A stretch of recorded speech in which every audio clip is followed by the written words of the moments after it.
Mis hermanos, Dios les bendiga. Bienvenidos al repaso de la lección de escuela sabática. En esta ocasión queremos orar para que Dios sea el autor de este estudio y que su Espíritu Santo nos guíe toda verdad. Así que vamos a orar, hermanos, viniendo de rodillas.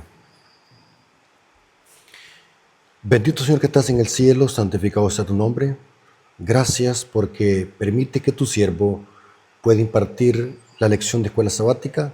Bendice a tu pueblo, bendice a tus hijos que van a escuchar este repaso, que sea para aprender más, para ser edificados en tu palabra y que podamos crecer en conocimiento para así prepararnos para tu pronto regreso. Gracias por este enorme privilegio, gracias por tu amor y tu misericordia. Te lo agradecemos en el nombre de Jesús. Amén. Ok, hermanos, vamos a estudiar la lección número 8. La lección número 8 trae como título, ustedes pueden ver allí que se llama El pacto en el Sinaí. Ahora, si ustedes notan, la lección de este trimestre sigue la secuencia cronológica de la salida de Israel de Egipto. Y ahora vamos a ver un detalle muy interesante que menciona la lección, y es cuando el pueblo de Israel llegó a las faldas del monte Sinaí. En el monte de Sinaí, Dios iba a entregar sus leyes. Es donde entregó las tablas de los 10 mandamientos. Es donde entregó todas las leyes rituales y ceremoniales. Es interesante lo que dice el libro de Éxodo, capítulo 19, versículo 4 al 6, es el versículo para memorizar. Vamos a ver, esta semana se viene enfrascando en el acontecimiento que pasó a las faldas del monte de Sinaí en relación con la ley de Dios. Lo que vamos a ver en esta semana es de que Dios, después de libertar a Israel de Egipto, lo llevó al Sinaí porque allí simbólicamente Dios iba a hacer un pacto con Israel. Simbólicamente o analógicamente, Israel se iba a casar con Dios. O mejor dicho, Dios se iba a casar con su esposa espiritual, que era Israel. O sea, lo que pasó en el monte Sinaí o a la falda del monte de Sinaí es una ceremonia, era un pacto, era un matrimonio que Dios iba a hacer con su novia Israel. Y vamos a ver de que todo pacto tiene condiciones. En todo pacto hay condiciones que se deben de cumplir de ambas partes. En este caso, Israel tenía que cumplir cierta condición para que Dios cumpliera sus promesas para con Israel. Esto está en Éxodo capítulo 19, versículo 4 al 6. Noten lo que dice acá. Vosotros visteis lo que hice a los egipcios, y cómo os tomé sobre alas de águila, y os he traído a mí. Noten que esto es lenguaje simbólico de cómo un novio busca a su esposa o a su novio para casarse. Ahora pues, noten, aquí va la condición. Iba a haber un matrimonio en el Sinaí. Dios iba a casar con su pueblo Israel. Pero aquí iba a haber una condición. Ahora pues, si dieres oído a mi voz, noten la condición del pacto. Si oyeres mi voz, si dieres oído a mi voz. En otras palabras, si hicieres caso a lo que yo digo, si obedeces lo que yo digo y guardar mi pacto, vosotros seréis mi especial tesoro sobre todos los pueblos, porque mí es toda la tierra, y vosotros me seréis un reino de sacerdote. Noten que este pacto tenía condiciones y tenía bendiciones. Si Israel obedecía el pacto, si Israel obedecía la voz de Dios, Dios iba a cumplir su promesa. Israel iba a ser el especial tesoro de Dios, y Dios a esa nación la iba a constituir una nación de sacerdotes, de reyes y sacerdotes y gente santa. Y esta promesa iba a hacer que Israel sobresaliera sobre todos los pueblos. Noten, porque mí es toda la tierra, y vosotros me seréis un reino de sacerdotes y gente santa. Estas son las palabras que dirás a los hijos de Israel. O sea, Moisés subió al monte a traer las tablas del pacto, a traer leyes y estatutos, y Moisés le comunicó esto al pueblo. Dios ha dicho esto. Dios quiere tener un pacto con ustedes. Dios en su misericordia los sacó de Egipto para traerlos a Él, porque Él quiere hacer un pacto con ustedes. Ahora, cuando hablamos del pacto, hablamos de la obediencia a las leyes de Dios. Pero este pacto incluía predicar el Evangelio a todas las naciones circunvecinas. O sea que Israel iba a ser como el portavoz de Dios para que las naciones paganas que estaban alrededor de Israel conocieran a Jehová de los ejércitos, ese Dios que sacó a Israel de Egipto. O sea que lo que estamos analizando acá es de que para recibir las bendiciones de Dios tiene que haber una condición. Vivimos en un mundo donde la gente solamente quiere que Dios derrame bendiciones sobre ellos, que Dios los haga prosperar, que Dios les dé, y la gente pide cosas. La gente hace aún hasta oraciones egoístas pidiendo cosas. Inclusive hay gente que pide hasta la vida eterna. Hay gente que no quiere perderse. Si usted le pregunta a la gente, mira, ¿y tú te quieres perder? ¿Tú te quieres ir al lago de fuego? No, yo no me quiero perder, yo quiero ser salvo. Y hasta creen en Dios, invocan el nombre de Dios. Pero, ¿cuál es el problema?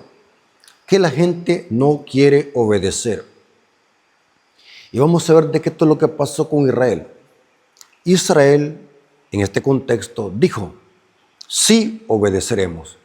Pero más tarde, Israel cayó en apostasía, adorando un becerro de oro. Y muchas más apostasías durante la peregrinación en el desierto. O sea, lo que tratamos de decir, hermanos, es de que acá un pacto tiene condiciones, igual como un matrimonio. En un matrimonio hay condiciones, tiene que respetarse el pacto, y uno de esos es la fidelidad. En este caso, la fidelidad está armonizada con la obediencia a los estatutos de Dios. Ahora, pasemos al día domingo. El día domingo dice en el monte de Sinaí. Ahora vamos a ver que Dios condujo a los israelitas al monte de Sinaí, donde pronto les entregaría el decálogo. Ese era el pacto. Noten, Dios los llevó al Sinaí porque ahí les iba a entregar el pacto, la condición.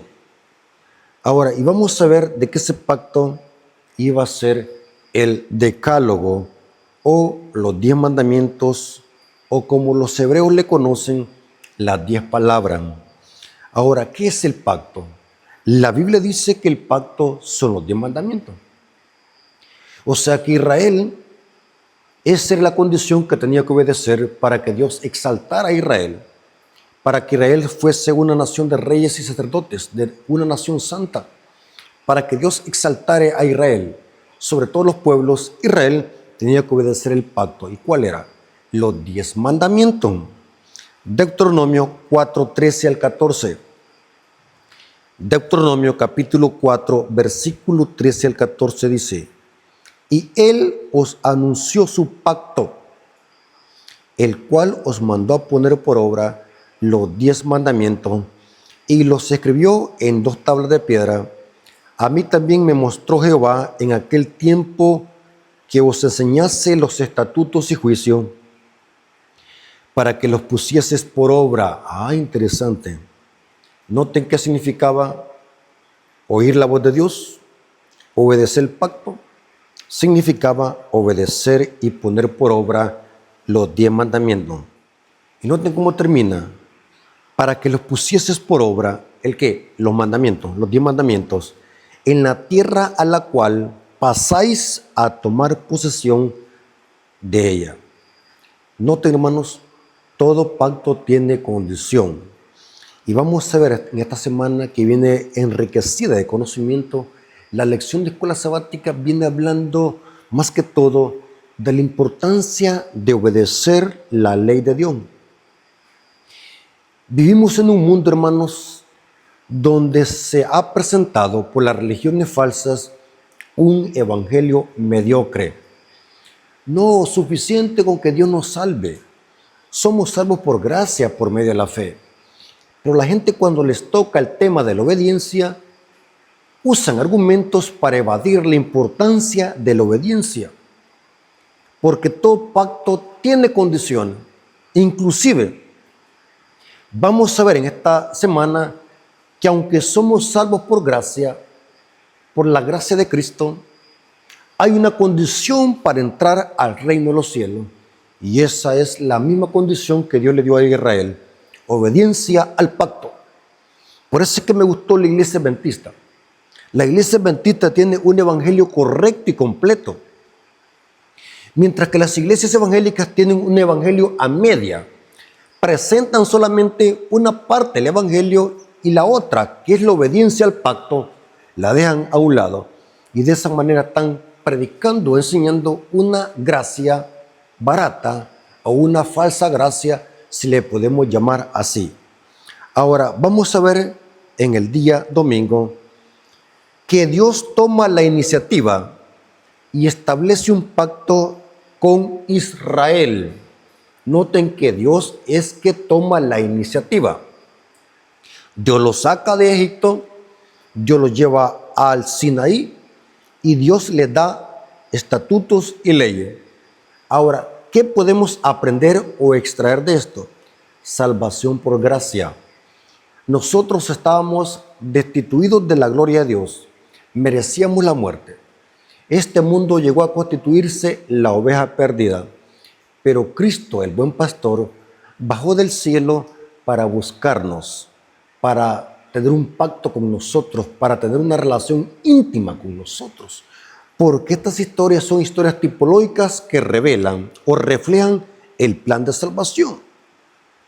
Dios tomó la iniciativa y establece un pacto con Israel. Promete hacer de Israel, un especial tesoro, un reino de sacerdotes, un pueblo santo, si sus integrantes le son obedientes y se mantienen en estrecha relación con él. Esta era la condición. Noten, la obediencia es la condición del pacto.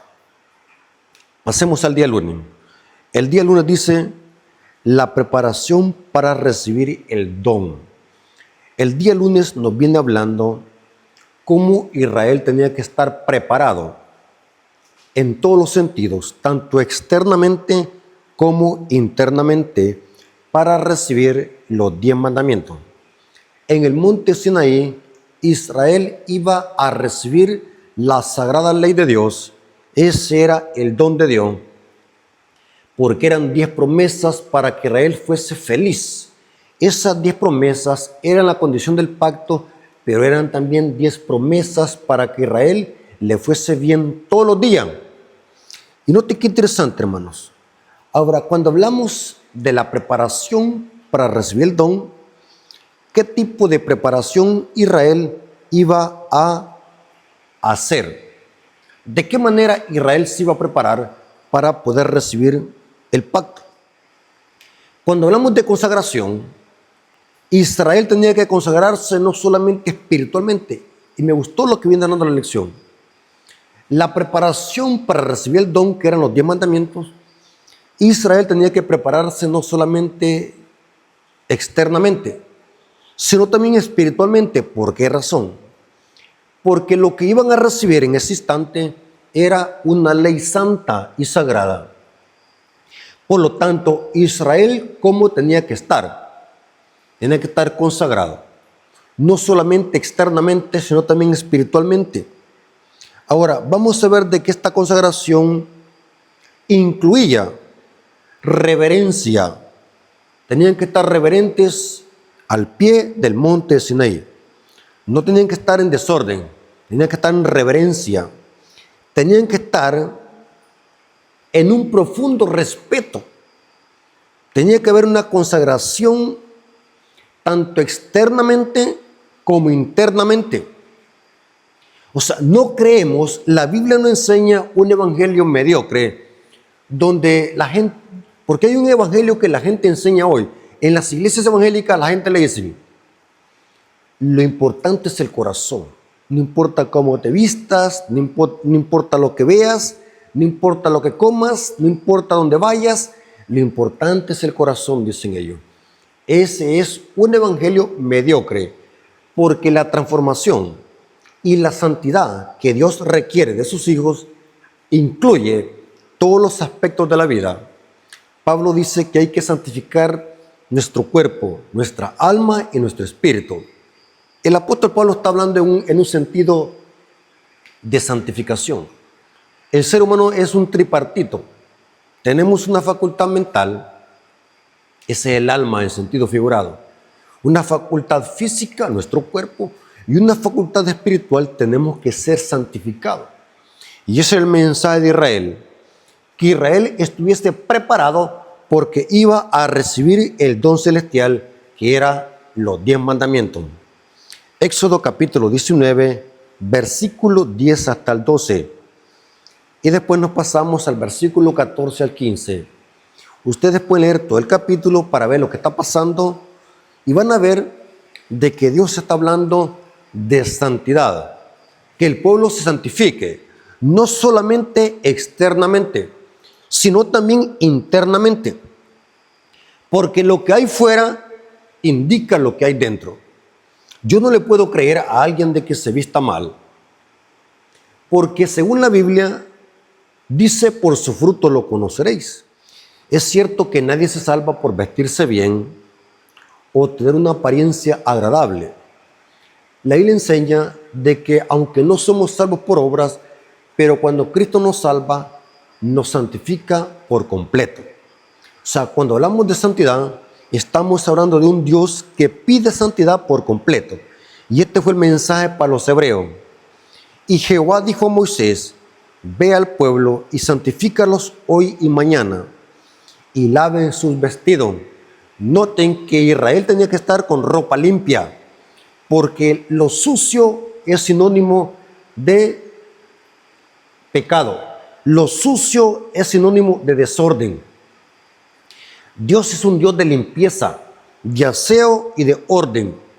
Y aquí vemos de que Dios le dice a los israelitas, laven su ropa hoy y mañana, porque Dios iba a dar su ley santa y justa y buena.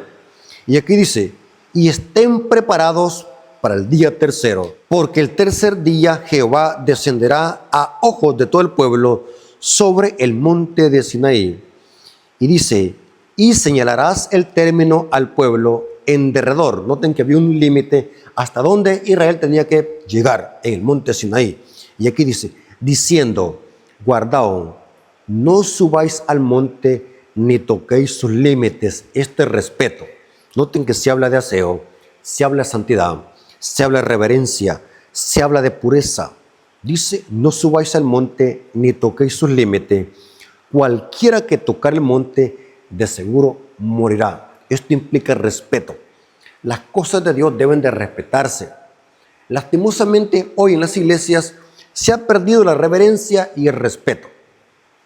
Solo noten cómo en los cultos hay ruido por doquier, hay niños corriendo por doquier a la hora que el predicador está predicando, otros levantándose, otros saliendo del culto, otros viniendo y un solo desorden. Y dicen que van para el cielo. Dicen de que son el pueblo de Dios. Si estuviésemos en el tiempo antiguo, hace mucho que Dios nos hubiese matado. No porque Dios sea un Dios tirano, sino porque Dios es un Dios justo que merece respeto. Así como Dios es un Dios de amor, también merece respeto. E Israel comprendió esto. No se acerquen más del límite, porque si lo hacen, van a morir. Y dice, y descendió Moisés del monte al pueblo y santificó al pueblo y lavaron sus vestidos. Noten que hay gente que dice, No, hermano, lo que Dios mira es el corazón. Discúlpeme, cuando yo voy a la Biblia me enseña que Dios, así como mira el corazón, también mira su exterior, también mira su ropa. ¿Cómo se ponen a creer que Dios solamente se va a preocupar por nuestra vida espiritual? Cuando la vida espiritual o la santidad abarca también hasta cómo nos representamos ante el mundo. La santidad, aunque no es solo ropa, pero la ropa nos identifica quiénes somos. El aseo personal, una buena alimentación, la salud. Noten que todo eso abarca la santidad. No podemos andar predicando un evangelio mediocre, que solamente Dios mira lo interno y lo externo. Es un error. Yo no encuentro en la Biblia ese tipo de enseñanza, donde tenemos un Dios que solamente se preocupa por lo interno. También se preocupa por lo externo. Hay miles de pasajes bíblicos donde la Biblia enseña eso. Ahora, el decálogo, los 10 mandamientos, es el corazón de la revelación de Dios. O sea que Dios iba a dar los 10 mandamientos como una expresión de su carácter. En efecto, Elena de White, en el libro Patriarcas y Profetas, dice que la ley es un reflejo del carácter de Dios. Lo que es Dios es su ley. Dios es justo, su ley es justa. Dios es amor, su ley está basada en amor. Dios es santo, la Biblia dice que su ley es santa. La Biblia dice que Dios es eterno e inmutable. La Biblia también enseña de que su ley es eterna e inmutable. La ley era la expresión de la revelación de su carácter. Constituye la sustancia y el fundamento de las normas divinas para toda la humanidad. Sus principios son eternos y universales. Noten cómo dice el espíritu de profecía en esta cita. Deseado toda la gente, página 250, párrafo 1. Deseado toda la gente, página 250, párrafo 1, dice, hablando de lo que significa ser santo. Y para que Dios acepte nuestra obediencia a su ley, tenemos que primero nosotros ser santos para que nos acoplemos a una ley que es santa. Y en este caso, Elena de White va a hablar del sábado. Es interesante, hermanos, que cuando profundizamos en la Biblia, en Génesis 2:3 dice que Dios santificó el sábado y santificó el séptimo día, equivale al sábado. Pero ahora dice en el mandamiento, acuérdate de santificar el sábado. Ahora Dios le dice al ser humano, santifique el sábado. Por mucho tiempo yo me preguntaba, ¿cómo es posible que yo, siendo un pecador, un hombre caído, voy a poder hacer santo un día? Si eso solamente Dios lo puede hacer porque Él es santo por naturaleza. ¿Cómo es que ahora en el decálogo, en el cuarto mandamiento, Dios dice a su pueblo, santifiquen el día sábado? Porque allí la santificación tiene otra connotación. En Génesis 2:3 dice que Dios santificó el día, lo apartó para un uso especial. Pero ahora Dios le dice a los hebreos, santifiquen mi día santo. Dios le dice a su iglesia, a su pueblo, hagan santo este día. Pero ¿cómo es posible que vamos a ser santo ese día si no hay santidad en nosotros? Elena de White explica esta aparente discrepancia o aparente contradicción.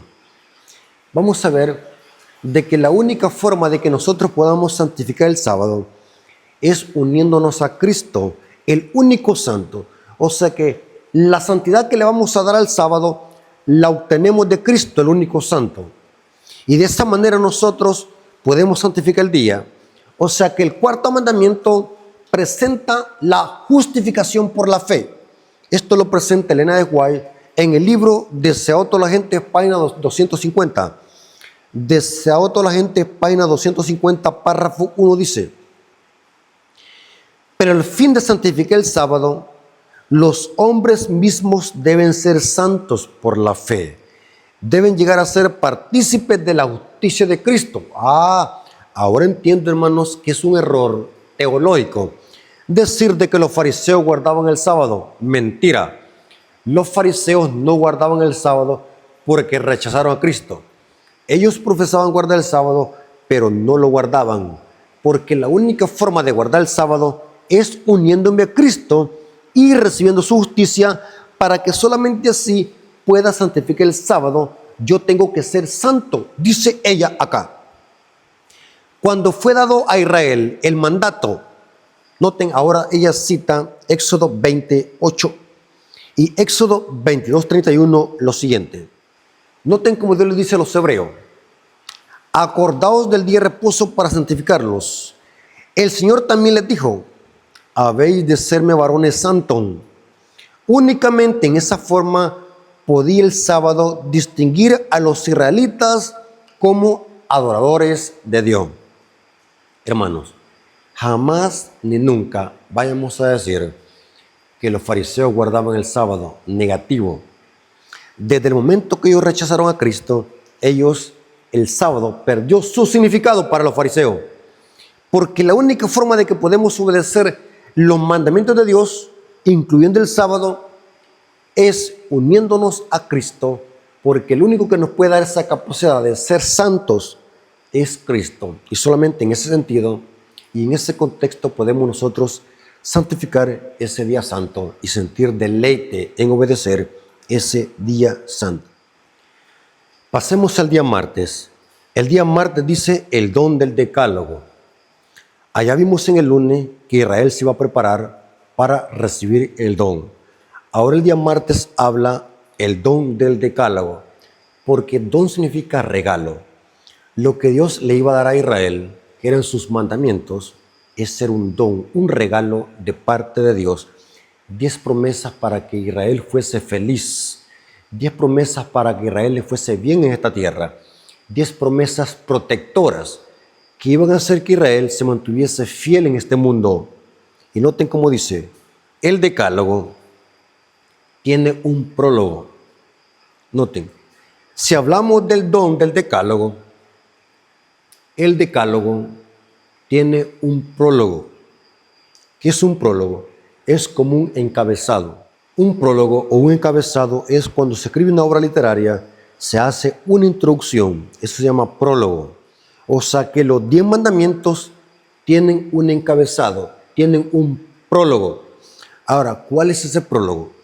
Ese prólogo lo encontramos en Éxodo 20, versículos 1 al 2. Tenemos la costumbre que los 10 mandamientos los empezamos a contar desde el versículo 3. No tendrás dioses ajenos delante de mí, no te harás imágenes, no tomarás el nombre de Dios en vano, acuérdate del Shabbat, etcétera, etcétera. Pero los 10 mandamientos no inician allí en el versículo 3, inician en el versículo 1 de Éxodo 20. Porque los 10 mandamientos tienen un prólogo. ¿Y cuál es ese prólogo? Es Éxodo capítulo 20, versículos 1 al 2. Dice así: y habló Dios todas estas palabras diciendo: yo soy Jehová tu Dios. Noten cómo Dios les dice a los hebreos. Antes de relatar los 10 mandamientos, Dios les dice a los hebreos: y habló Jehová todas estas palabras diciendo: yo. Noten, yo soy. El gran yo soy que apareció Moisés en la zarza ardiente. Aquí se identifica a Dios como el gran yo soy. Yo soy Jehová tu Dios, que te saqué de la tierra de Egipto, de casa de servidumbre. Noten cómo Dios se presenta a Israel antes de darle los 10 mandamientos. Yo soy Jehová tu Dios. En otras palabras, Dios está enfatizándole y repitiéndole a Israel: no te olviden que quien te sacó de esa tierra de esclavitud fui yo. He sido yo. Lo que Dios está diciendo acá, en pocas palabras, salvación por gracia. Aquí en este versículo se está hablando de la justificación por la fe. Hermanos, esto es precioso cuando se profundiza en la Biblia. Lo que pasa es que tenemos un conocimiento limitado de la Biblia. Creemos de que la justificación por la fe es una enseñanza solamente del Nuevo Testamento. La justificación por la fe la vemos desde Génesis, el plan de salvación. La gracia de Dios para salvar al pecador que no se merece la salvación. Gracia es el don inmerecido. Aquí se presenta a Dios como el yo soy el que te saqué de tierra de Egipto. Yo soy salvación por gracia. ¿Saben, hermanos, qué podemos aprender o qué podemos extraer de estos versículos? Les explico. ¿Ustedes creen que Israel en Egipto podía obedecer estos mandamientos de Éxodo 20? ¿Los podía obedecer en Egipto, en esa esclavitud? No, porque un esclavo no puede obedecer. Israel no podía adorar a Dios porque eran esclavos. Así que Dios tenía que hacer un milagro. Ahí vemos la salvación por gracia. Porque Dios primero nos liberta de esa esclavitud para después capacitarnos para poder obedecerle. Aquí vemos en este capítulo 20 de Éxodo, salvación por gracia y obediencia por ley. La misma enseñanza del Nuevo Testamento. Noten, y esto va para los evangélicos. Los evangélicos son indoctos de la Escritura. Van a disculpar que sea así directo, pero es la mejor palabra que se puede usar. Ellos creen de que cuando Cristo vino a morir en la cruz, vino a ocupar la gracia en lugar de la ley. Pero es erróneo. Tanto el Antiguo Testamento presenta gracia y ley, así también el Nuevo Testamento presenta gracia y ley. Dios primero libertó a Israel por gracia y ahora dice Dios a Israel, aquí tienen los 10 mandamientos. Esta es la condición del pacto. Ahora sí tienen esa capacidad de obedecer. ¿Por qué? Porque hoy ya están libres. Hoy tienen libre albedrío. Antes no lo tenían porque eran esclavos. Así que Dios en su misericordia los liberta. Eso se llama gracia. Y ahora Dios les dice, obedezcan mi mandamiento. Porque el único que puede obedecer la ley de Dios es un libre, no un esclavo. Un esclavo por el diablo no puede obedecer porque es esclavo. Así que Dios primero tiene que libertarnos del pecado, de las garras de Faraón, de las tierras de Egipto, para así capacitarnos para poder obedecer sus leyes. La pregunta es, ¿por qué Israel desobedecía la ley? ¿Serán libres? Simplemente saben por qué. Porque el libre albedrío muchas veces lo usamos mal. Tenemos libre albedrío. Libre albedrío es la capacidad de elegir si obedecemos a Dios o desobedecemos. Lastimosamente Israel no quiso obedecer la condición del pacto y por eso le iba mal. Saben de que las consecuencias de la desobediencia es que nos vaya mal en esta tierra. Muchas veces creemos de que Dios es el causante de las enfermedades. Muchas veces creemos de que Dios es que pone las enfermedades. No, hermanos. Tenemos que armonizar la gracia de Dios con su misericordia y con su justicia. Muchas veces las cosas que se nos vienen encima es porque nosotros estamos cosechando lo que sembramos. La mala elección, el hacer mal uso de nuestro libre albedrío, cosechamos lo que sembramos. Es la ley de la siembra y la cosecha. Simplemente Dios permite que nosotros mismos cosechemos lo que sembramos. Así que Israel constantemente le iba mal porque Israel desobedecía constantemente la ley de Dios. No podían sujetarse a la ley de Dios. Uno, porque tenían un corazón carnal, que aunque salieron físicamente de Egipto, pero no habían sido transformados internamente. Porque la única forma de que podamos sujetarnos a la ley de Dios y poder obedecer esa ley santa, justa y buena, es de que Dios haga un milagro en nosotros internamente, para que así Él ponga un corazón de carne y quite el corazón de piedra, porque es la única manera en que nosotros podamos obedecer sus mandamientos. Eso dice el profeta Ezequiel. Ahora, este prólogo que presenta los 10 mandamientos presenta la bondad de Dios y la gracia para salvar a Israel. Yo soy Jehová, tu Dios que te saqué de Egipto. Noten, yo soy, enfatizando que Dios los había salvado por gracia, porque solamente un salvo por gracia puede obedecer por la fe la ley de Dios. Noten, el evangelio genuino es que somos salvos por gracia, un don inmerecido, y somos obedientes por la fe. Noten, Dios le dice a los israelitas: los saqué de tierra de Egipto, yo fui que los saqué de tierra de Egipto. No se olviden, yo, Jehová. Ahora, obedezcan mis mandamientos por amor, no por miedo. Porque el prólogo lo que está presentando es el amor, la misericordia y la justicia de Dios. O sea que los 10 mandamientos no son una regla de 10 restricciones frías y sin amor. Los fariseos habían captado de esa manera la ley y así le enseñaban, una ley fría sin misericordia. Cuando vemos la profundidad del texto, estos 10 mandamientos no solamente iban a ser 10 prohibiciones, sino que iban a ser 10 promesas que iban a revelar el carácter, la misericordia y la bondad de Dios. El Señor muestra primero su gracia dando libertad y salvación a Israel, y solo después revela su voluntad. Los mandamientos deberían ser observados como una expresión del amor y gratitud por lo que Dios había hecho por ellos. Interesante. O sea que la obediencia a Israel no la iba a efectuar porque Israel quería salvarse, porque ya habían sido salvos. Noten este detalle y quiero que lo puedan anotar y analizar y nunca se les olvide. La obediencia no es para salvarse Israel. La obediencia es fruto de la salvación. Es la expresión del amor de Dios.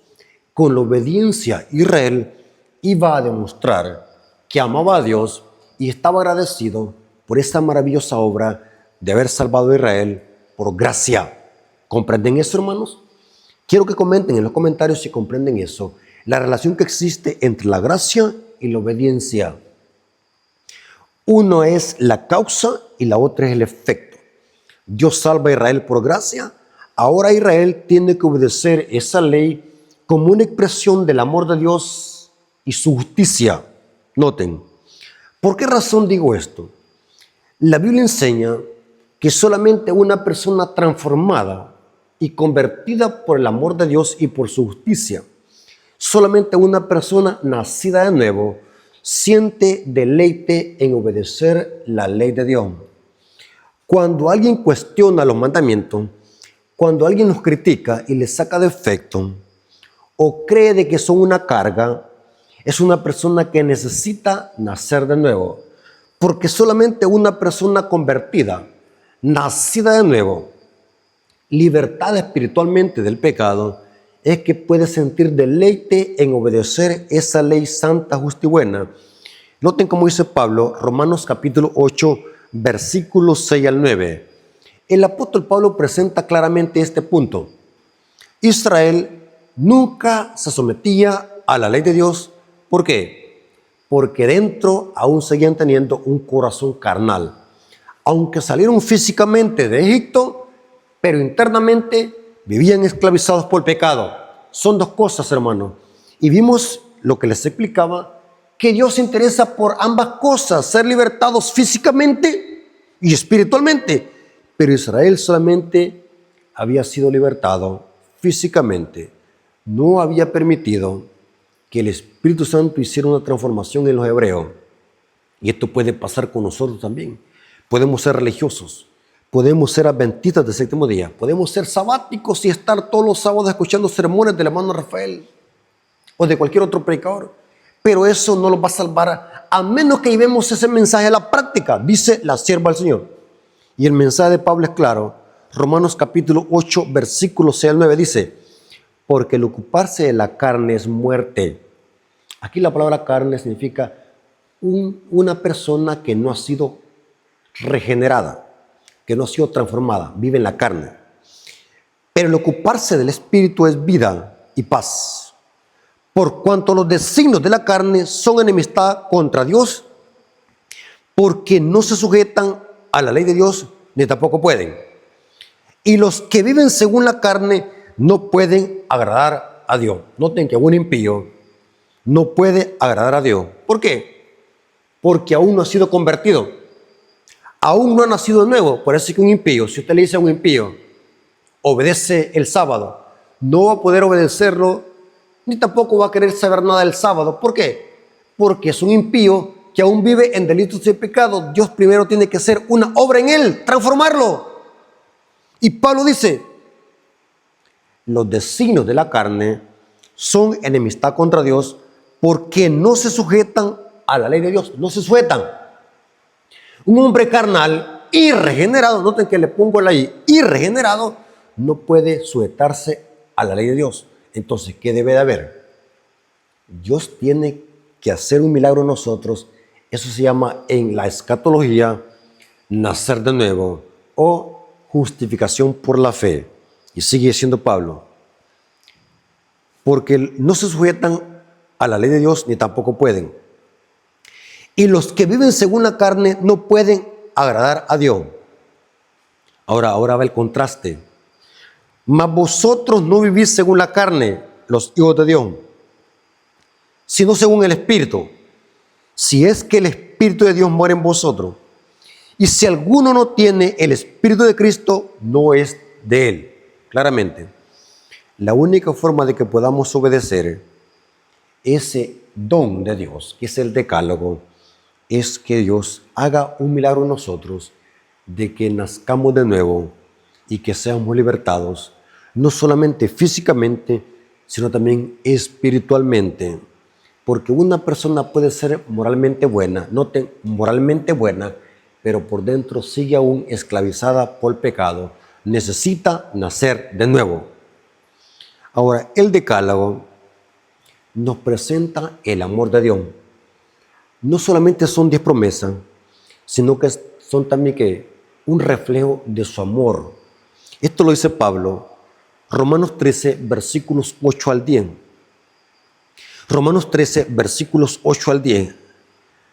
O sea que para obedecer la ley de Dios, el vehículo que me impulsa a obedecer no debe ser el miedo, sino el amor de Cristo. ¿Y ese amor dónde lo encontramos? En Cristo. Cristo es la fuente del amor. Inclusive, Juan dice, 1 Juan 4, 8, el que no ama no ha conocido a Dios porque Dios es amor. Noten que Dios es amor. Y su ley está basada en el amor. Esto lo dice Pablo. Romanos 13, versículos 8 al 10. Romanos 13, versículos 8 al 10 dice, no debáis nada a nadie. Note que cuando usted presta dinero y no paga, está odiando a su prójimo, no lo quiere. Porque su prójimo le prestó algo porque lo amaba a usted. Así que usted tiene que pagarlo por amor también. Su prójimo se lo prestó por amor y usted páguelo por amor. Porque noten como dice Pablo, no debáis a nadie nada, sino el amaros unos a los otros, porque el que ama a su prójimo ha cumplido la ley. O sea, si usted debe dinero, páguelo. Porque si usted no paga, eso es robar. Y está demostrando que no ama a su prójimo. Hay mucha gente que es tramposa. Cuando necesita algo, lo presta con una sonrisa de oreja a oreja. Pero cuando se trata de pagar y cuando le cobran, la boca se le frunce. Noten, es interesante lo que dice Pablo. Porque el que ama a su prójimo ha cumplido la ley. Porque no adulterarás, no matarás, no hurtarás, no dirás falso testimonio, no codiciarás y cualquier otro mandamiento. En esta sentencia se resume, amarás a tu prójimo como a ti mismo. El amor no hace mal al prójimo, así que el cumplimiento de la ley es el amor. Noten, hermano, muy diferente a cómo los judíos comprendían la ley. Noten que los judíos tenían la ley. Lo que pasa es que su mente la interpretaban mal. No podían ver la bondad de Dios, la misericordia, la justicia, el amor al prójimo, sino que los judíos solamente veían una ley fría, una ley de restricciones y prohibiciones. No podían ver más allá la dimensión de la ley, que era una ley que reflejaba el amor y la bondad y la misericordia de Dios. El decálogo comienza con el deber de honrar a Dios por encima de todo, amor vertical, y continúa con el respeto a los demás, que es el amor al prójimo. Noten que el decálogo tiene dos dimensiones. Los 10 mandamientos tienen dos dimensiones. Una esfera vertical, amor a Dios, y otra esfera horizontal, amor a nuestro prójimo. Por eso es que eran dos tablas, porque la primera tabla es mi deber para con Dios. Cuando yo obedezco los mandamientos de la primera tabla, estoy demostrando que amo a Dios. Y cuando obedezco los mandamientos de la segunda tabla, estoy demostrando que amo a mi prójimo. Por eso es que Cristo habló de los dos grandes mandamientos, porque la ley, el decálogo, se divide en estos dos grandes mandamientos. La primera tabla se resume en amar a Dios y la segunda tabla se resume en amar a nuestro prójimo. Ahí están los 10 mandamientos, pero están contenidos.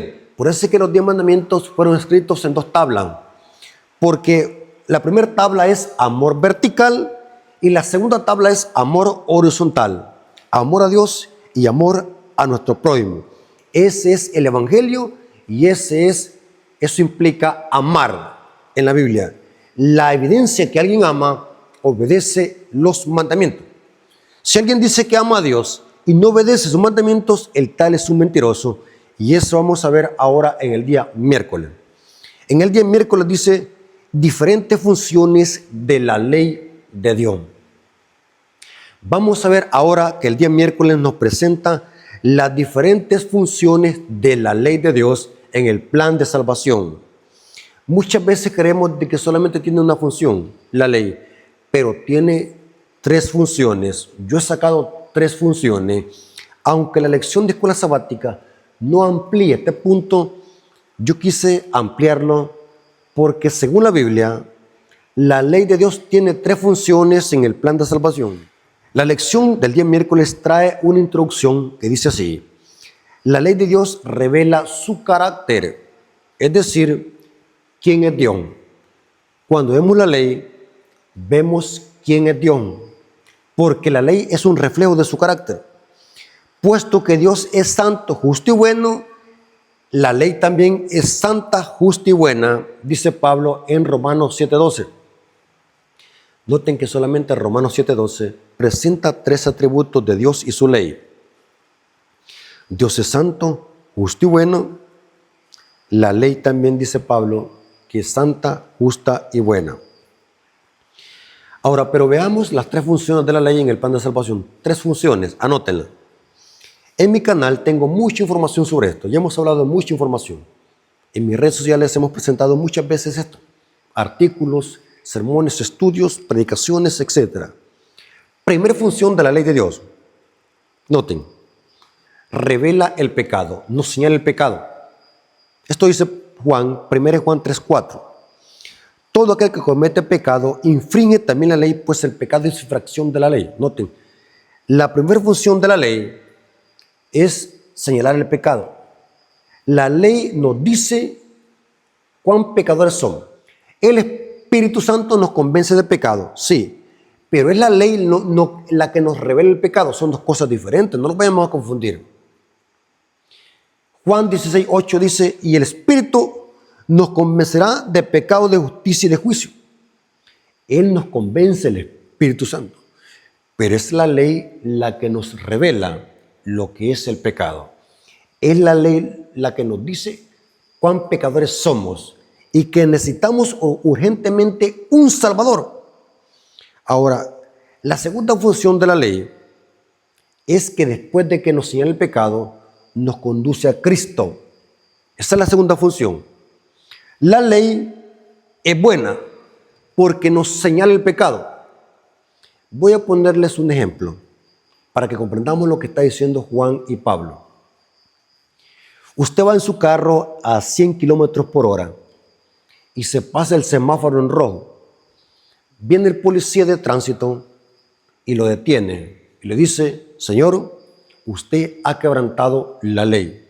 Pregunto, ¿quién es el malo allí? ¿El transgresor que quebrantó la ley o el semáforo? Es ilógico decir de qué es el semáforo, porque el semáforo es bueno, cumple una función buena. Quien es el malo es el pecador.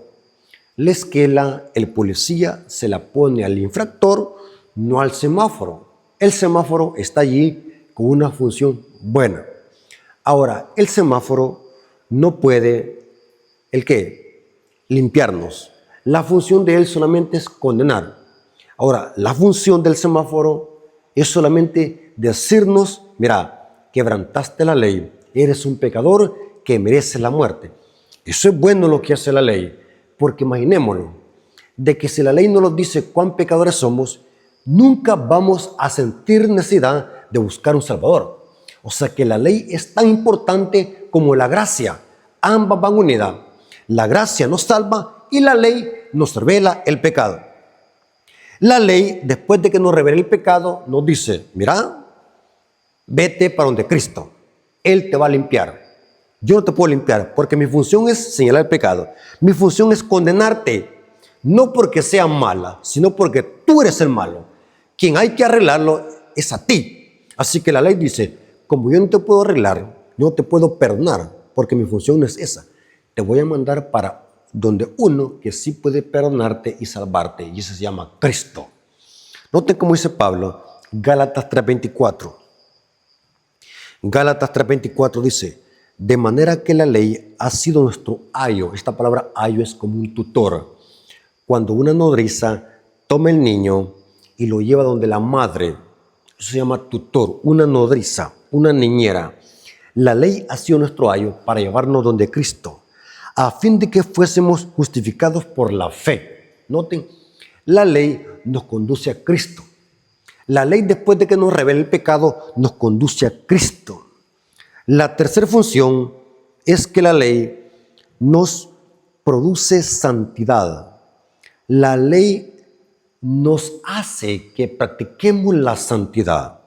Sin obediencia no existe santidad. Si alguien dice que está en santidad y quebranta la ley, es un impío, es un mentiroso. Porque solamente los santos guardan los mandamientos. Inclusive, Apocalipsis 14:12 dice, aquí está la paciencia, el hupoponek de los santos, los que guardan los mandamientos de Dios y tienen la fe de Jesús. O sea que la tercera función de la ley es producir santidad. Nos santifica, nos protege como un cerco para que no volvamos a caer al hoyo del pecado. Esto lo dice Pablo, Romanos 6, versículo 15 al 16. Noten, aunque no somos salvos por la ley, pero un salvo no se le está permitido que quebrante la ley. O sea, la gracia de Cristo nunca jamás nos dice ve a quebrantar la ley. Al contrario, la gracia de Cristo nos capacita para ser obedientes a su ley. Esto lo dice Pablo, Romanos capítulo 6, versículo 15 al 16 dice, ¿qué pues? ¿Pecaremos porque no estamos bajo la ley sino bajo la gracia? Al parecer, en su tiempo había gente indocta que estaba malinterpretando a Pablo y Pablo tuvo que corregirles a estos indoctos. Siempre ha habido indoctos, hermano. El apóstol Pablo tuvo que lidiar con esta clase de gente que tergiversaba sus palabras, creyendo que porque Pablo estaba diciendo no somos salvos por ley, somos salvos por gracia sin las obras de la ley. Muchos quizás le estaban malinterpretando diciendo, bueno, somos salvos por gracia, entonces ¿para qué vamos a obedecer la ley? Entonces vamos a quebrarla, vamos a quebrantar la ley, vamos a pecar. Cuidado. Pablo tuvo que corregir a estos apóstatas y les dice, ¿qué pues? ¿Pecaremos porque no estamos bajo la ley sino bajo la gracia? En ninguna manera. ¿No sabéis que si os sometéis a alguien como esclavos para obedecerle, sois esclavos de aquel a quien obedecéis? Sea del pecado para muerte, o sea de la obediencia para justicia. Noten, aunque no somos salvos por la ley, porque la ley no cumple esa función, la función de la ley no es salvar a nadie, sino que solamente condenar. Pero esa es una función buena, porque el malo es el pecador. La ley condena y maldice, no porque sea mala, el malo es el transgresor. Y les puse el ejemplo del semáforo y el que lo infracciona. Y les puse el ejemplo del semáforo y el infractor de la ley. Hermanos, la ley Los hijos de Dios lo obedecen como una muestra de amor y misericordia para Dios. Es el fruto de una salvación y una transformación en el corazón del pecador perdonado y justificado. Hermanos, la obediencia viene a ser como un agradecimiento. Cuando el corazón rebosa del amor de Dios, la obediencia sale natural. Es una obediencia que surge del amor de Cristo. Esto lo comprendía perfectamente David. Salmo 119, versículo 165 hasta el Salmo 166. Salmo 119, versículo 165 al 166 dice: mucha paz tienen los que aman tu ley. Noten que la paz tiene que ver con algo interno. Y no hay para ellos tropiezo. ¿Por qué no hay tropiezo? Porque los que obedecen la ley de Dios no se andan metiendo en problemas. Viven en santidad. Noten.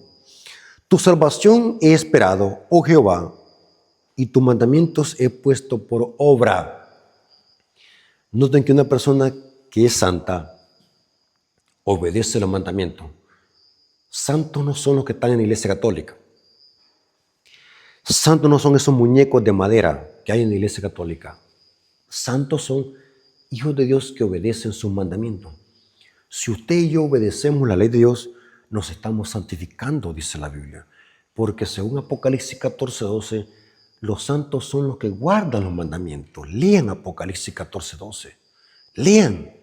Los santos en la Biblia se refiere a personas que se apartan del pecado y obedecen sus mandamientos, que caminan en rectitud obedeciendo la ley de Dios. El apóstol Santiago comparó la ley de Dios como un espejo. Pregunto, ¿para qué sirve un espejo? Usted se levanta en la mañana, todo desgreñado, todo salivoso, todo sucio, todo maloliento, y va al baño y se mira en el espejo, se ve horripilante como que si fuese un gorila. Más que todo las mujeres que se maquillan, en la mañana que se levantan, parecen momia. Las mujeres que se maquillan mucho y en la mañana parecen como que son momias de horrible. Entonces cuando van al espejo, se miran horripilantes. Ahora, automáticamente, ¿qué está diciendo el espejo? Urgentemente ve a bañarte porque te ves horrible, te ves sucio. Pregunto, ¿el espejo es malo? ¿El espejo es malo porque me dice eso? No, me está haciendo un favor. ¿Qué pasara si no me hubiese visto en el espejo? ¿Me hubiese cambiado? Hubiese salido todo despeinado y todo hediondo a la calle, que hasta iban a bajar buitres del mal olor. O sea que la función del espejo es buena, pero el espejo no puede bañarnos. Pero el hecho de que el espejo no me pueda bañar no lo voy a quitar de la pared y lo voy a quebrar y voy a decir, espejo, eres malo, porque no me quita la suciedad. Es ilógico y es absurdo. Nadie hace eso, porque la función del espejo no es bañarme. El espejo no tiene agua para que me bañe. La función del espejo es solamente decirme cuán sucio estoy. Hacia la ley. La ley nos revela el pecado, el cáncer del pecado, y ahora la ley nos dice, el espejo nos dice, mira, ve donde Cristo, Él te va a purificar, te va a bañar y te va a vestir de ropa de gala. Esto lo dice Santiago haciendo una analogía. La Biblia está llena de analogías o comparaciones o metáforas, como usted le quiera llamar. Y Santiago compara la ley como un espejo. Santiago capítulo 1, versículos 23 al 25 dice así: porque si alguno es oidor de la palabra, pero no hacedor de ella, este es semejante al hombre que se considera un espejo su rostro natural, porque él se considera a sí mismo y se va. Luego olvida cómo era. Mas el que mira atentamente a la perfecta ley, note que aquí Santiago está comparando la ley con el espejo. Mas el que mira atentamente en la perfecta ley, noten que la ley es perfecta. Quienes le sacan defectos son los protestantes y los católicos a la ley, porque ellos creen de que la ley es defectuosa y Cristo vino a modificarla porque tenía defectos. cuando no se dan cuenta que el defecto estaba en el hombre, en el humano, no en la ley. La ley es perfecta, la perfecta ley de la libertad, y persevera en ella, no siendo oidor, olvidadizo, sino hacedor de la obra. Este será bienaventurado en lo que hace. Noten, la ley es como un espejo que nos revela el pecado. Esto lo corrobora el comentario de la lección de escuela sabática allí en el día miércoles. El espejo no quita la suciedad, porque no es esa la función del espejo ni de la ley. Solo la señala. Eso no significa que el espejo sea malo, puesto que somos salvos por medio de nuestra fe, pero la fe es un don de Dios. Recuerden, la fe es un don de Dios. Nosotros solamente la ejercitamos la fe. Pero ahora noten, somos salvos por medio de la fe, no por obra. Ni siquiera la ley nos puede salvar. ¿Cuántos creen eso? Amén. La ley no puede salvarnos porque no es esa la función. Y hago un paréntesis. Hay adventistas del séptimo día que están confundidos. Creen de que la ley salva y creen de que la obediencia que ellos tributan a Dios los va a salvar. Eso es un error. Eso es distorsionar la función de la ley. Los hijos de Dios deben de obedecer, pero no con esa motivación. Noten, el problema no está si obedecemos o no. El problema está con la motivación o la mentalidad que obedecemos. Hay muchos adventistas que creen, yo hago esto porque quiero salvarme. Yo vengo a la iglesia porque quiero salvarme. Yo guardo el sábado porque quiero salvarme. Yo doy diezmo porque quiero salvarme. Eso es abominación. Eso es distorsionar el evangelio. No, hermanos, comprendamos correctamente la Biblia. La ley no tiene capacidad para salvarnos porque Dios nunca le dio esa función a la ley. La ley vimos de que nos revela el pecado, nos conduce a Cristo y produce santidad, pero menos salvación. La salvación es un regalo de Dios que se recibe por la fe, por gracia. Pero ahora va la otra cara de la moneda. Algunos cristianos afirman que esta ley fue abolida y dice, y que no tenemos que obedecerla, porque según ellos dicen, somos salvos por gracia. Vivimos bajo la gracia.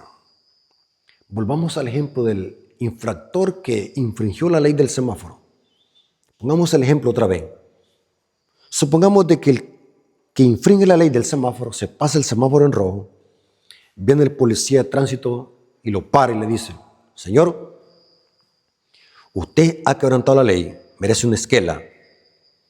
Viene usted y le dice al policía con ojos tristes y llorando, señor, yo estoy bajo la gracia, no estoy bajo la ley.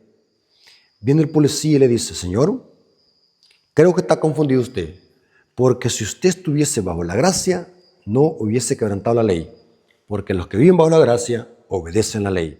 Hermanos, es tremendo cómo hay una tremenda confusión en el protestantismo. Y la lección dice aquí claramente, eso es un grave error, creer de que la ley quedó abolida. Y sigue diciendo, esta interpretación no armoniza con la palabra de Dios. La Biblia enseña que hay una estricta relación entre la ley y el evangelio, la gracia y su justicia. Ahora, dice Pablo, yo no hubiera conocido el pecado sino por la ley.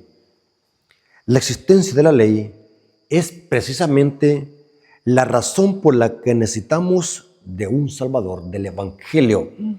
O sea que el diablo es astuto. El diablo quiere tener a la gente confundida con una falsa doctrina, porque el diablo quiere eliminar la ley de la mente de los seres humanos para que el ser humano no sienta la necesidad de un Salvador y del evangelio. Hermanos, la Biblia es clara. Somos salvos por gracia, obedientes por la fe. Un hijo de Dios verdadero que ha nacido de nuevo no cuestionará nunca los 10 mandamientos, no les sacará defectos, sino que los obedecerá por amor. Ahora pasemos el día jueves. El día jueves dice la ley como promesa de Dios. Los 10 mandamientos vamos a ver de que son 10 promesas de Dios. No solamente son 10 prohibiciones, no solamente son 10 mandamientos que dicen no hagas esto, no hagas esto y no hagas esto. Los 10 mandamientos son 10 promesas de Dios. Pablo dice claramente que no podemos salvarnos por guardar los 10 mandamientos. Claramente, eso lo creemos los adventistas. Nosotros los adventistas nunca hemos dicho que por guardar la ley lo vamos a salvar o por guardar el sábado. Esta es una falacia que se han inventado los protestantes para acusar a la iglesia adventista. Ninguna creencia doctrina de la iglesia adventista enseña tal cosa. Ningún predicador formal y ético y estudioso de la Biblia enseña tal herejía. Nunca hemos creído que la ley nos salva. Nunca los adventistas del séptimo día hemos creído que por guardar los 10 mandamientos nos vamos a salvar. Los adventistas hemos creído que la salvación es por gracia y que la obediencia a los mandamientos es un fruto del amor y la fe que Dios da en nosotros. Ahora, dice la lección, Pablo dice que no podemos ser salvados por los 10 mandamientos. ¿Cómo deberían entonces funcionar ellos en nuestra vida? Los mandamientos, si no nos salvan, ¿cómo funcionan entonces en nuestra vida? Bueno, leamos lo que dice Pablo. Romanos 3:20 al 22. Romanos 3:20 al 22 dice, ya que por las obras de la ley ningún ser humano será justificado delante de él, porque por medio de la ley es el conocimiento del pecado. Noten.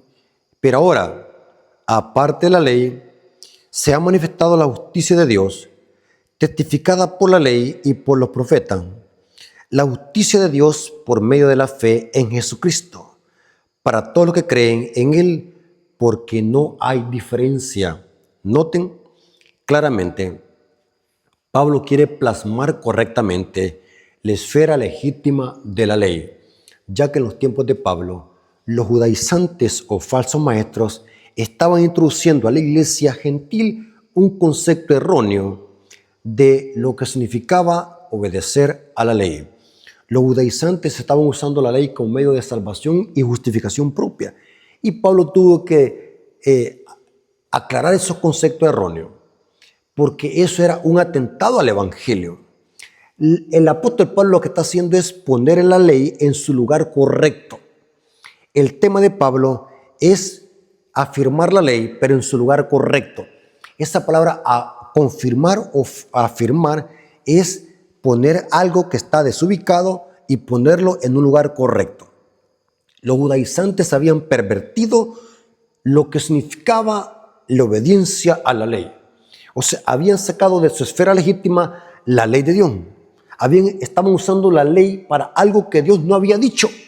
O sea, estaban sacando la ley de su contexto legítimo. A pesar de eso, la ley nunca ha sido abolida. La ley es eterna como Dios mismo y permanece para siempre. Y Pablo dice ahora, después de decir que nadie será justificado por la obra de la ley, nadie es salvo por obedecer mandamientos, nadie es salvo por obedecer el sábado. La obediencia simplemente es fruto del amor. Obedecemos por amor. Estamos aquí por amor. El vehículo que mueve toda obediencia legítima es el amor de Cristo. Nunca vaya a obedecer de una forma egoísta. Yo hago esto porque Dios me quiere dar esto. Yo hago esto o doy esto para que Dios me dé esto. Eso es diabólico. Eso es una perversión del evangelio. Hágalo por amor, sin esperar nada a cambio. Y Pablo dice en Romanos 3:31, luego por la fe invalidamos la ley. En ninguna manera, sino que confirmamos la ley. Noten, aunque somos salvos por gracia, no por la ley, pero la ley permanece para siempre. La gracia no ocupa el lugar de la ley, ni la ley ocupa el lugar de la gracia. Son como dos hermanas gemelas que van de la mano. La gracia me salva y la ley me ayuda para que no vuelva a caer en lo mismo. Es como un cerco protector. El cristiano genuino, noten, sabe que la ley no tiene poder para salvarlo. El cristiano que tiene una fe sana, una fe bíblica, una fe en Cristo, una fe sana, sabe perfectamente bien de que la ley y la obediencia no salva a nadie. Esa es una herejía, salvación por obra. El cristiano verdadero sabe perfectamente que la ley no tiene poder para salvarlo, pero su obediencia, ahí está la otra cara de la moneda, pero su obediencia es respuesta a un Dios amoroso y justo. Todos los que obedecen deben de hacerlo como una respuesta a un Dios amoroso y justo. Como decirle, Señor, agradezco tu inmenso amor, agradezco lo que hiciste por mí, agradezco que me hayas libertado. Así que por amor he decidido obedecerte y seguir a Cristo y andar en tus caminos. Eso es el amor, eso es obedecer desde la perspectiva y óptica de Dios. ¿Por qué razón? Si nosotros decimos somos salvos por gracia, pero no mostramos frutos de obediencia y arrepentimiento, somos mentirosos. Tantos cristianos que hay hoy en las iglesias protestantes, predicando un evangelio tuerto y mediocre. Somos salvos por gracia, entonces no necesito obedecer la ley. La ley quedó clavada en la cruz. Eso era para los judíos. Nosotros somos salvos por gracia, vivimos en la gracia.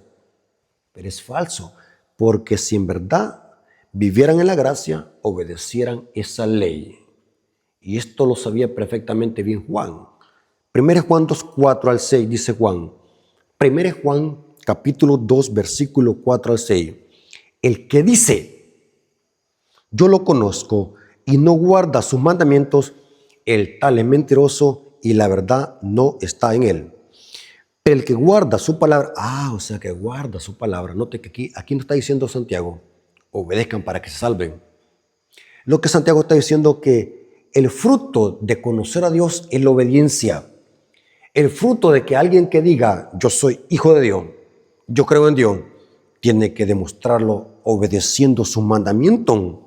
Noten, pero el que guarda su palabra, en verdaderamente el amor de Dios se ha perfeccionado. Por esto sabemos que estamos en Él. El que dice que permanece en Él debe andar como Él anduvo. La obediencia es el fruto del amor de Cristo que Dios nos da en nuestros corazones. Esto lo corrobora la lección de escuela sabática en el comentario del día jueves. Dice, Elena de White coincide con la función del decálogo.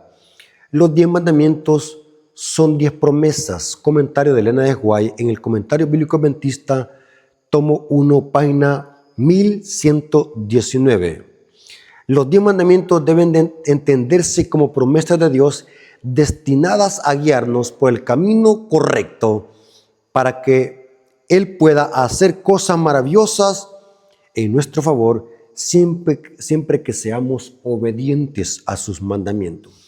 Ahora, para terminar, quiero que hagamos un análisis porque la lección de escuela sabática habla en el día jueves del telos en Romanos 10:4, el telos. Ahora, ¿qué es el telo? La lección de escuela sabática viene analizando Romanos 10:4. Leamos lo que dice Romanos 10:4. Dice, porque el fin de la ley es Cristo para justicia a todo aquel que cree. Interesante. Este versículo lo citan católicos, protestantes, mormones, hasta paganos y ateos. Lo usan para decir que la ley quedó abolida. Siempre que publico mis artículos en Facebook y hago mis predicaciones en YouTube, siempre surgen católicos y protestantes indoctos de la Escritura citando este versículo para decir, miren, aquí dice Pablo que la ley quedó abolida porque allí dice Pablo, el fin de la ley es Cristo. Indocto de la Escritura, dice Pedro. Dice Pedro, en 2 Pedro 3:16, que los indoctos tuercen las Escrituras, especialmente las cartas de Pablo, para su propia perdición. Esta expresión o esta palabra, fin, en el griego, es telo. Yo siempre, hermanos, cuando tengo dudas sobre una palabra o sobre la sintaxis, cómo está estructurado el versículo, cómo está escrito en el griego, en el hebreo, siempre me voy a un léxico griego y hebreo y también uso la concordancia Strong. La concordancia Strong es una herramienta que uso mucho. Me voy a la concordancia Strong para ver qué significa la palabra. Ahora, esta palabra fin es una palabra que en griego es telon. Corroboren esto en un diccionario Strong. La palabra telos tiene varias variantes en el griego. Se puede traducir como meta, objetivo o propósito, en el sentido de que la ley tiene un propósito y es de llevarnos a Cristo. O sea que el tema de Pablo acá es hablar de la función de la ley y es conducirnos como una meta. O sea, el fin acá, o el telos que está usando Pablo, no se debe de usar para hablar de una caducidad, como queriendo decir que la ley caducó. El tema de Pablo acá, según la gramática, la sintaxis y el contexto, es que Pablo está diciendo que el propósito de la ley, el propósito de la ley, el telos, es conducirnos a Cristo. Ese fin es como un propósito y no como una caducidad o como algo que ha terminado. Lo que pasa es que los protestantes y católicos no conocen estos temas a profundidad. Ellos son superficiales. Ellos lo que buscan es textos bíblicos y los tuercen para atacar la ley de Dios. Pero como recuerden de que los adventistas estudiamos la Biblia a profundidad, sabemos perfectamente bien qué quiere decir Pablo. Ahora, se lo voy a demostrar que aquí la palabra fin es telo. Se puede traducir como meta, propósito o objetivo. En otras palabras, Pablo está diciendo, porque el objetivo o el propósito de la ley es conducirnos a Cristo para que seamos justificados por Él. Es lo mismo que hemos estudiado anteriormente. Se les voy a demostrar que otras versiones de Biblia traducen correctamente el texto. La Reina Valera 60 dice fin, pero otras Biblias dicen meta, propósito u objetivo. Por ejemplo, la Biblia textual, Romanos 10:4 dice así, porque el propósito de la ley es Cristo, para justicia a todo aquel que cree. Biblia Castellán del 2003 dice, porque la finalidad de la ley es Cristo, para justicia a todo aquel que cree. Tenemos también el código textual hebraico o el código real textual hebraico. Dice, porque el propósito de la ley divina es llevarnos al Mesías, para justicia de todo aquel que cree y que cree obedientemente. Noten que aquí el código relaciona el objetivo de la ley con obediencia. Se lo repito, código textual hebraico dice, porque el propósito de la ley divina es llevarnos al Mesías para justicia de todo aquel que cree obedientemente. O sea que creer es obedecer. Me gusta cómo traduce el texto. Biblia de Serafín de Auxejo de 1975, noten cómo traduce Romanos 10:4. Porque la finalidad de la ley es Cristo, para justicia a todo aquel que cree. Biblia textual dice, porque el propósito de la ley es Cristo, para justicia a todo aquel que cree.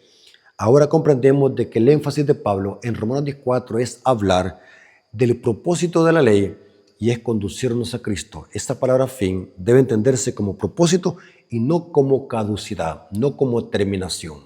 ¿Me doy a entender? Ahora, para terminar, noten cómo dice Elena de White en esta cita, Fe y Obras, página 29, párrafo 2, hablando de que la ley no puede ser anulada por la gracia. Son unidas la ley y la gracia. La sofitería de Satanás, esta palabra sofitería es argumentos falsos, argumentación falsa. Hay mucha gente que hace argumentaciones falsas. La sofitería de Satanás, la idea de que la muerte de Cristo introdujo la gracia para ocupar el lugar de la ley. La muerte de Jesús no modificó, ni anuló, ni menoscabó en el menor grado la ley de los 10 mandamientos. Esa preciosa gracia ofrecida a los hombres por medio de la sangre del Salvador establece la ley de Dios. Desde la caída del hombre, el gobierno moral de Dios y su gracia son inseparables. Ambas van de la mano a través de todas las edades y las dispensaciones. Y cita ella el Salmos 85, versículo 10, que dice, la misericordia y la verdad se encontraron, la justicia y la paz se besaron. Hermanos, Dios me los bendiga. Espero que hayamos aprendido Espero que hayamos comprendido que la ley es un reflejo del carácter de Dios, es eterno y inmutable, y cuál es la función de la ley en el plan de salvación. Y hemos comprendido que la ley no solamente son provisiones, sino que son 10 promesas que nos llevan a tener una vida de felicidad y de paz para con nuestros semejantes y para con Cristo Jesús. Dios les bendiga y que la honra haya sido por nuestro Dios. Espero que podamos aprender y estudiar más estos temas a profundidad. Vengamos de rodillas para despedirnos. Oremos. Bendito Señor que estás en el cielo, santificado sea tu nombre. Te damos gracias porque hemos tenido el repaso de la lección. Bendice a tu pueblo, que podamos aprender y que este mensaje quede entendible y que podamos comprender correctamente la función que existe entre la ley y la gracia. ¿Y qué es ley? ¿Qué significa santidad? ¿Qué significa obediencia? ¿Y qué significa obediencia por fe? Gracias, Padre, por tu amor y tu misericordia. Te lo agradecemos en el nombre de Jesús. Amén. Mis hermanos, Dios me los bendiga.